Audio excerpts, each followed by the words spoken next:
This is a fan-generated show. If you would like to support us, please go to jamieglazov.com, and also don't forget to subscribe to our YouTube channel. All your support is greatly appreciated. Good evening. Welcome to the Glazov Gang. Tonight, liberation theology merging with Black Lives Matter. With us this evening, Clare Lopez, the founder of Lopez Liberty, LLC. Clare, welcome back to the Glazov Gang. Hi, Jamie. I'm really glad to be with you. Thanks for having me again. Thanks so much. What a crucial topic and issue. We want to get into this evening in terms of liberation theology, Black Lives Matter, why it's so significant that they're merging. Clare, let's begin with why this is such an important issue at this moment. Well, even though liberation theology itself dates back quite a ways, certainly to the last century during the 1900s, the fact that over the decades it's been so successful as an ideology with Marxist communist roots, been so successful at penetrating key institutions of American society, and I'm talking about faith communities, in particular the Catholic Church, but other Christian denominations and Jewish congregations too. The fact that it's been so successful and for so many decades means that one of the core pillars of American society, being our Judeo-Christian faith pillar of society, has been infiltrated and to some extent corrupted by a Marxist-based ideology, which is liberation theology. Absolutely. And Clare, we know how these totalitarian ideologies and movements, I would wager to say also demonic movements, but they always operate with deception, always deception. Even right now, what we're seeing, just put on the mask, we're just going to lock down for 2 weeks to stop the spread and just lock down and we're all in this together and all this stuff. And we know what's behind that. It's very clear. And so liberation theology, so this is the religious sphere. This is the sphere of faith. And even the sound of it, liberation theology, somebody's being liberated, right? So let's just talk about that a bit. So there is Christianity, there is the Catholic Church, because this is also very connected to Catholicism, but yes, it's gone into the American Protestant Christian churches. But just for those of our viewers that maybe aren't that well aware, what's going on here? So I think we can begin by saying that as Christians, we have faith in Jesus Christ, and as Catholics, that Catholics believe in Christ as well, of course, and in the sacraments, and we can get into that faith. And so what the Marxists do very cleverly is say, oh, we're Christians too, but then gradually they start getting away from Jesus Christ and into building utopia on earth, correct? Yeah, that's the way it goes. It's a bit of a sleight of hand. And given that the Christian faith teaches sympathy towards those less fortunate, reaching out to those who are poor or underprivileged to try to help. These are core principles of both Christianity and Judaism. But what liberation theology does, and here's the sleight of hand, is takes that, very natural, very human, really, natural impulse and Christian doctrine of reaching out to those less fortunate, and then turns that spiritual concern, because Christianity and Judaism are primarily spiritual, but takes that social concern for welfare and that and changes that into a single-minded focus on achieving what you just said, Jamie, a kind of a utopia on earth. Yeah. And changes that doctrine, which is focused on spirituality, one's relationship with an almighty, the afterlife, and turns that into a mission here on this earth, to wage revolution, if need be, to change those circumstances, you know, of those less fortunate here on earth.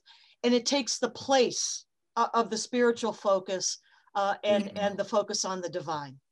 Absolutely. And humans become the self-appointed redeemers, right? So humans become gods. Become God, but in a way they become agents, if you will, through revolution to effect what has always been the Marxist ideal, right, which is a utopia, impossible, but a utopia on earth. No, absolutely. And just a sec. Of course, I didn't mean that they become gods. I meant in the leftist Marxist framework, how they think they make themselves gods. Of course, I don't mean that they become God. That's what's so evil about it. But you see, I'm just saying that for Marxists, the humans that are leading the Marxist enterprise, they reject God and make themselves gods. That was my point.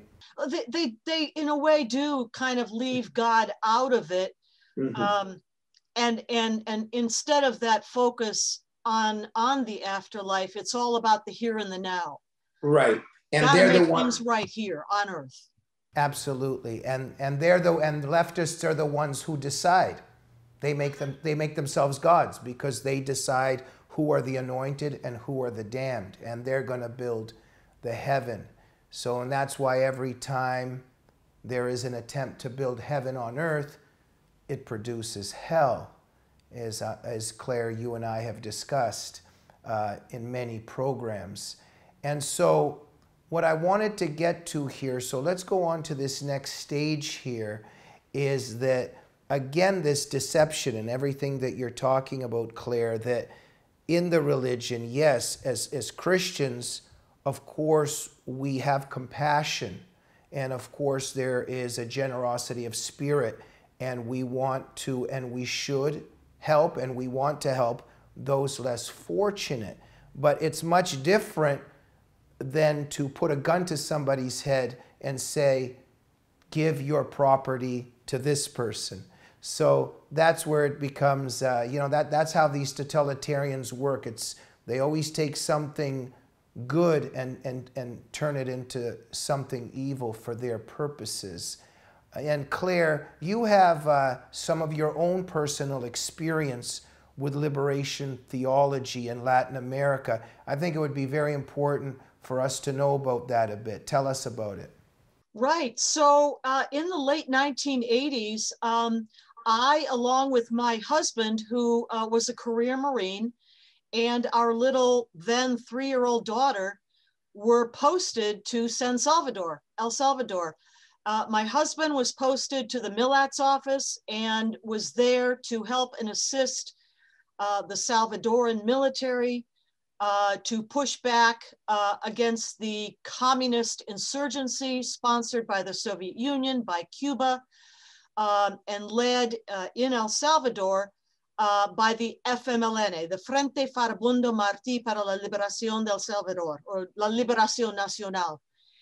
And so he was very often out in the field with the battalions, and I was more often inside of the city. But what happened is that in 1989, after peace talks had already begun between the government and the insurgents, the guerrilla movement, the FMLN, decided to launch the final offensive of the war. And it was a surprise attack.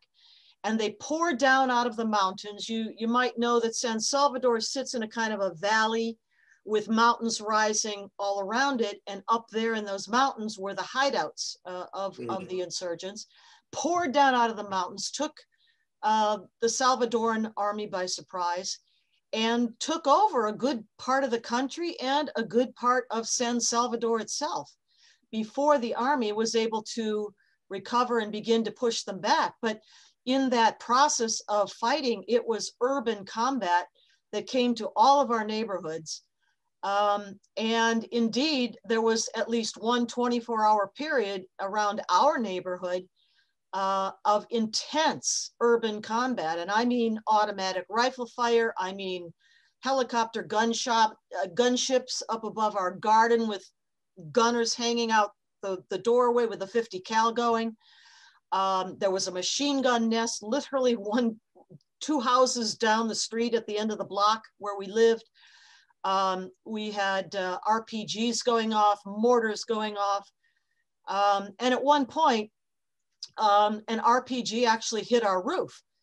But because everything was so noisy and there were explosions everywhere, we didn't realize that it actually hit our roof until our next door neighbor called us up and in the midst of it all asked me, do you know that your roof's on fire? And, you know, we said, I told her, no, sorry, we don't, but I can't even stand up straight right now because there's stuff flying through the garden. So thanks for letting us know. And then we kind of forgot about it until the next spring, the monsoon season, when our living room just poured water into the house and the maids couldn't find enough buckets to hold it in. And then our daughter had to be evacuated. She went to live with cousins in Texas for a number of weeks while my husband and I remained there doing what we had to do.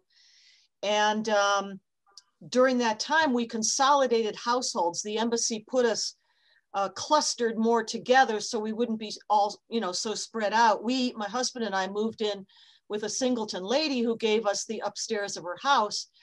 And I don't know if it was the first night there or one of the first nights after that we had moved in and we're in the upstairs, we were mortared for 3 hours by the guerrillas shooting down at us from the mountains. So all of this to say that this insurgency that had been going on through the decade of the 1980s, really, had its authorship, had its foundation very much, certainly in communism, Marxism, but in liberation theology and specifically through Jesuit priests. And our next door neighbor, the husband of that family, was a lawyer. And he told us that he attended La Universidad de San Salvador, the Salvadoran University in San Salvador, to become a lawyer. But while he was there, he told us, he said, the Jesuit professors would pull aside the most promising young men office hours after class and try to lure them into the ranks of the insurgents, of the guerrillas. Now, our next door neighbor wanted no part of it, and he just wanted to study and become a lawyer, which is what he did. But he knows other friends who were lured in, and they went and they picked up guns and they went and joined the ranks of the communist insurgents. So the one last part of this story I'll tell you is that there where we lived in a kind of a suburb of San Salvador, just a bit down the hill from us was the rectory of the Jesuit priests who taught at the university and were living in that rectory together. And one night, I mean, there was gunfire all the time, but this night there was really sustained, hard automatic fire for a long time. And we didn't know what it was. We woke up in the middle of the night and heard it. Next morning, we find out that elements of the Salvadoran military had gone to the rectory and murdered everybody in there, murdered all the Jesuit priests. And that was flat out murder. But we realized that the reason they did it, it's not an excuse, but it's their thinking, is that they knew that those Jesuit priests were the intellectual authors of the revolution that eventually would take more than 70,000 Salvadoran lives. So that was when liberation theology came home to me in a very direct way. Wow, thank you for sharing, Claire. I'm so happy that you and your family were able to escape unharmed. We were. We were, and nobody that I know of from the embassy, I mean, I don't know how, was not, nobody was injured that I know of from the embassy, the American embassy either. Thank you so much, Claire. You know, it would take 2, 3, 4 hours to discuss some of these things because some of these things are so deep and complex. So I'll just try right now just to pave a little bit of a quick introduction to our next part of our discussion on the Jesuits, etc. Get back a little bit quickly to what I was saying about this whole Marxist communist enterprise of where the leaders of the communist revolution make themselves gods and how it blurs in a very evil way when they enter the religious sphere with their deception. I had a very intelligent older relative of mine when I was little, and I remember he explained to me, he said, Jamie, evil in a lot of times doesn't just come with the devil and his pitchfork and his horns. It's the truth, but it's just a little bit blurred. And that's how they work all the time. And so, Claire, earlier when you were saying about liberation theology and how it seems to be saying all these good things, and we know, you know, and I caught on very early in life due to my background, my family's background, that when there's a very poor person, let's say homeless, starving on the street, and then there's a very wealthy person that has everything, and it looks kind of unfair, right? But the person that stands there and says, this is wrong, that the suggestions and prescriptions they have to solve that particular problem, quote unquote, could cause great evil. Could cause great evil. And that's could potentially be a very dangerous person that's articulating his disapproval of that inequality, depending on what he might suggest. So I'll just go very quick here. So we know that the pretension to equality with Lucifer wanting to be like God, then he brings that virus that he himself had and got kicked out of heaven for. Then he tries to put it into Eve and he succeeds. You can be just like God. You can live forever. And then the fall, and then the left manipulates that. And so then it enters the religious sphere that, oh, well, you know, because we know that ultimately God is perfect and God will bring the perfect life. But so in this religious sphere that Marxists enter, as you said, they push God out of it, and then they say, oh, we're religious and we're entering, you know, liberation, you know, all this liberation theology, and we also believe in all of these things, but we're going to create equality. We're going to create perfection. Forget God. We're gods. That's the context I meant it in. Now, I'm sorry for a little bit of this lengthy tirade here, but this is what I want to enter here. The Jesuits, as you say, Claire, all my life I'm reading about the Jesuits, and man, they're just causing all of these terrible problems. And like you said, the bloodbath in El Salvador, etc., etc. So tell us about, on the one hand, you think that the Jesuit order, I mean, this is a religious order, but yet there's a camouflage there, and the Marxists are infiltrating it and using religion for Marxist purposes. So having said that, sorry for the length there, tell us about this Jesuit order and the deception involved here that leads to the bloodbaths. Right. So, you know, in traditional Christianity and Judaism, when there is perhaps that great disparity in wealth, the teaching, the doctrine is those better off should help those less fortunate, should help by sharing of their wealth and good fortune, right? But what happened is that it became a forcible thing. And this is what Marxism is. Now, the Jesuit order, of course, founded by Ignacio Loyola back in the 1500s, for many, many years was called the Pope's men.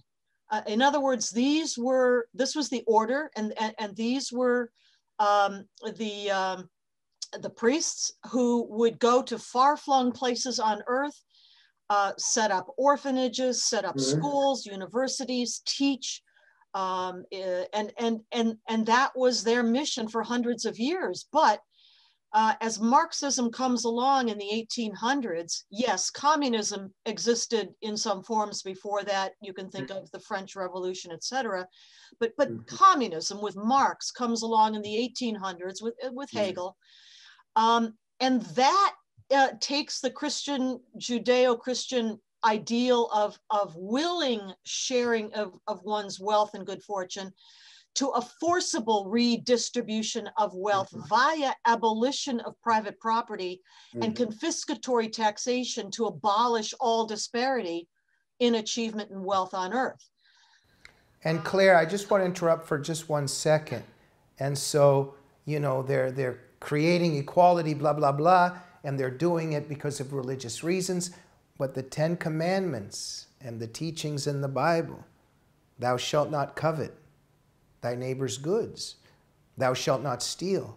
And so Marxism and communism is a direct violation of those commandments. But go ahead, Claire.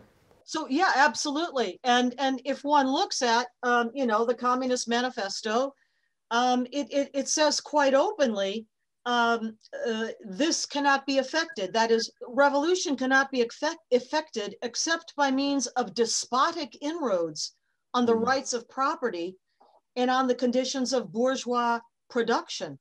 And then there are 10 objectives for Marxism, for communism. Begins, number 1, abolition of property in land. Number 2, a heavy progressive or graduated income tax.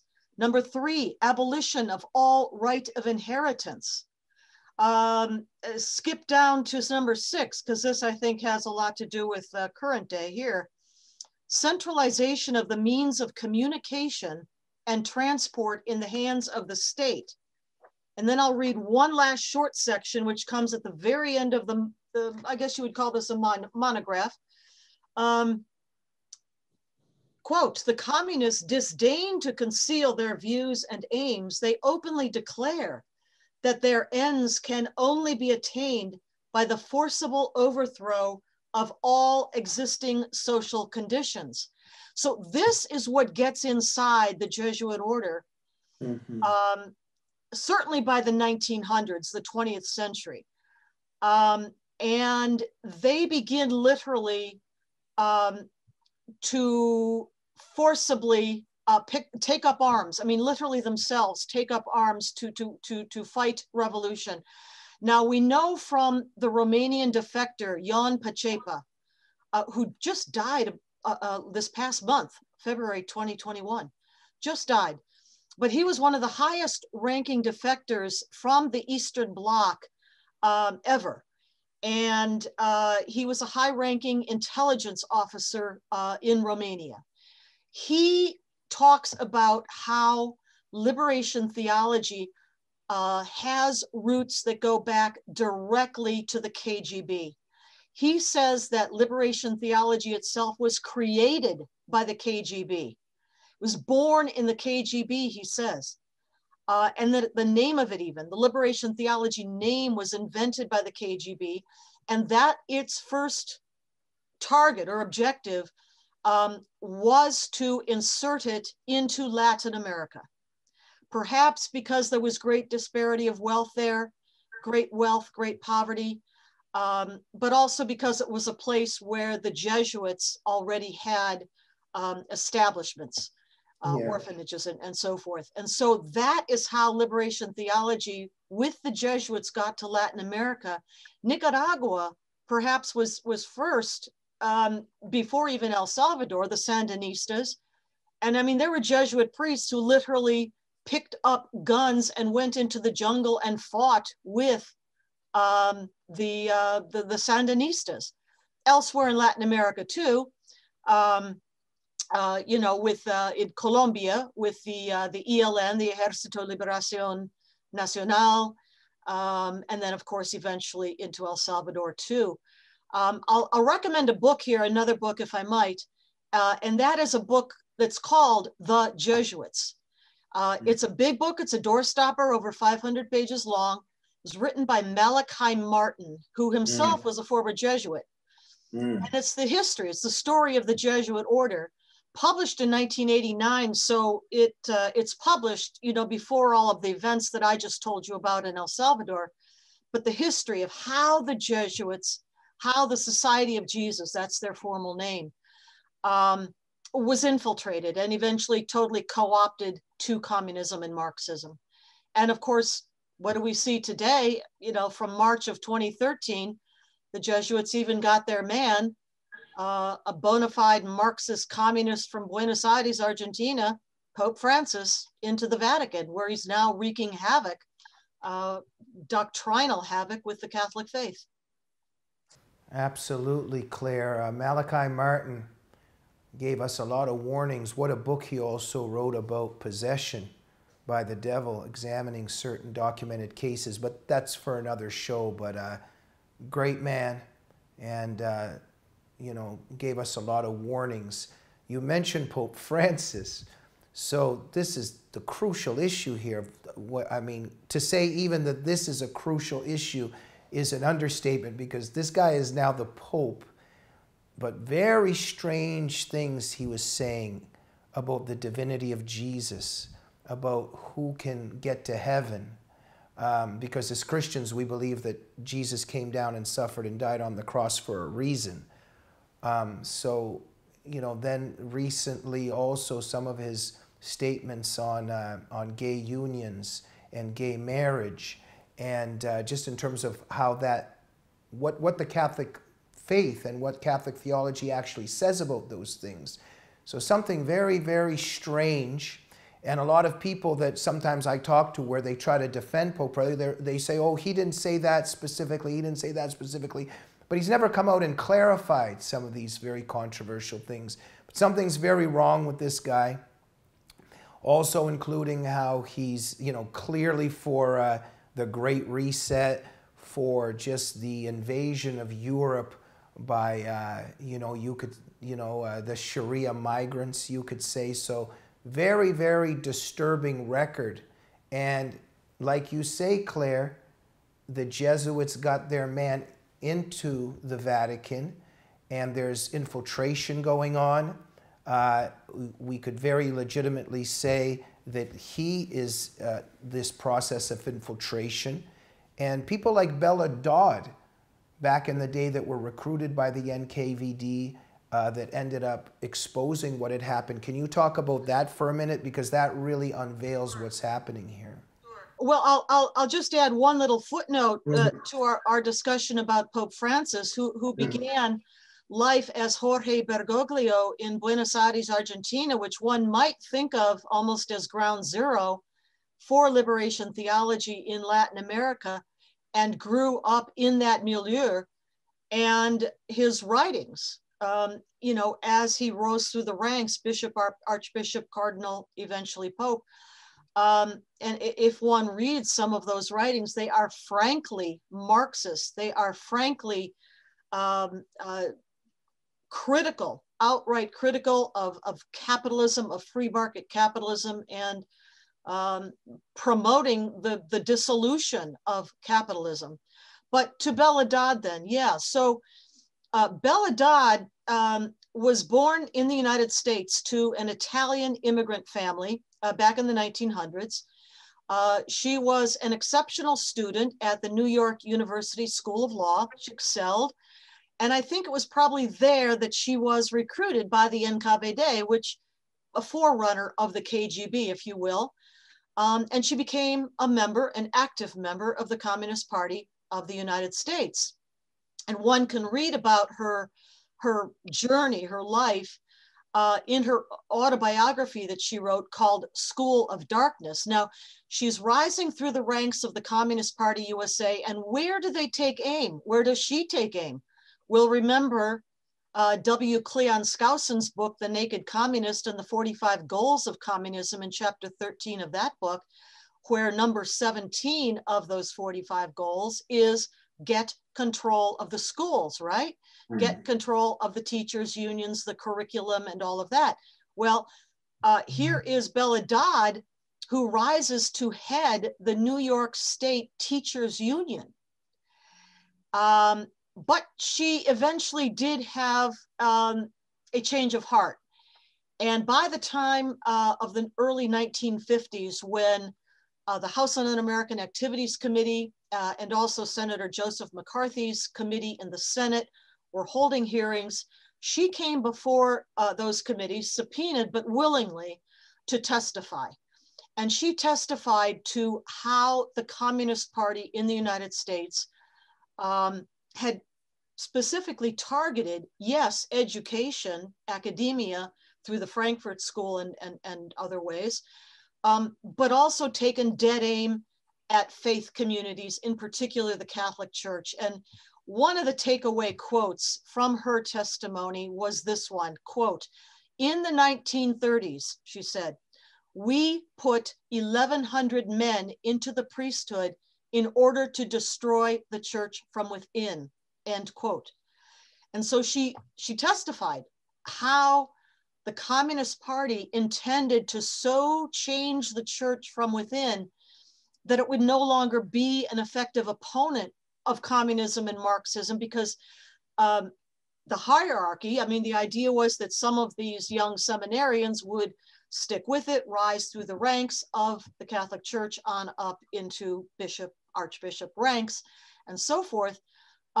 So the hierarchy of the church, but also the laity eventually would all have been co-opted to support communism. And that is what we're seeing happen. And so, Clare, and so now, today, Black Lives Matter, very much on the forefront of the Marxist revolution in America. And Black Lives Matter, what are its roots? What are some of its foundations?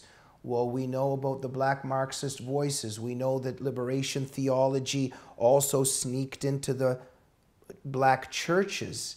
And so that's where we see liberation theology merging with Black Lives Matter. I think it would be great to end on that, and a very, very serious thing. Can you tell us about it? Right. So, you know, as we said, liberation theology began with the Catholic Church, but then spread to other Christian denominations among the Protestant community, and eventually even the Southern Baptists, if we can imagine this. And it took on the thrust of Black liberation theology. So just as the Jesuits were fighting for the liberation of the peasants and the underclass in Latin America, in this context, in this country, with Black liberation theology, through the teachings of such proponents as James Cone, Jeremiah Wright, and so forth, the narrative goes that African Americans need liberation too, to this day. And because the class divisions of classical Marxism, proletariat, bourgeoisie, haves, have-nots of Saul Alinsky don't quite fit our society, which has upward mobility and opportunity through the free market capitalist system, the wedge issue here became race. And that's what we see today. And so there is racial oppression, the narrative goes, racial, systemic racism in US society. And this became the basis of Black liberation theology taught in pulpits eventually, and you know, promulgated by such Marxists as James Cone, and also Jeremiah Wright. We'll remember the pastor in whose church the Obamas attended for quite a number of years. And more recently, we can look at someone like the Marxist senator from Georgia, the new Marxist senator from Georgia, Raphael Warnock, who was in fact a disciple, if you will, an acolyte of James Cone, and who gave the eulogy for James Cone when he died at his funeral back in 2018. And so now we have the next generation promulgating this, Black liberation theology, merging with, the Black Lives Matter movement, but on these themes of racial division, of racial inequality, white supremacy. And these are now the themes that have infiltrated throughout many Black churches and educational institutions too. And let me guess, liberation theology in this context is not interested in the African blacks who are enslaved by their Arab masters in Africa. They're not concerned with slavery of black people in Africa. And in the end, liberation theology in this context hurts American blacks very, very badly, right? Right, Jamie, of course. Never mention that Africans are held slaves to this day by their Muslim captors in places in Africa. But what it also does here in the United States is it really subjects African Americans to what's been called the soft bigotry of low expectations. In other words, no, you can't succeed in a competitive free market capitalist system. It's rigged. You can't make it. And therefore there must be a revolution, a Marxist revolution, to even everything out, to bring down those with the wealth and the power down to a lower level that you can achieve. And this is as racist as you can possibly get, it seems to me. Consigning African Americans to a status of victimhood always. And that's not uplifting for anyone. Clare Lopez, thank you so much for always focusing on and unveiling these really crucial, just such profound and urgent issues and matters. And we know that CNN and MSNBC is not going to invite you in this time of censorship and just something really Kafkaesque going on in our world. So Clare, I'd like to thank you for coming on the Glazov Gang. Thank you for being such a truth teller and being so noble and fighting for freedom and trying to always expose totalitarianism. Thank you, Jamie, for having me. And I could say the same for you and your show, giving me and others like me a platform to speak these things. Thank you so much, Clare. And thank you for joining the Glazov Gang this evening. We'll see you soon. Good night.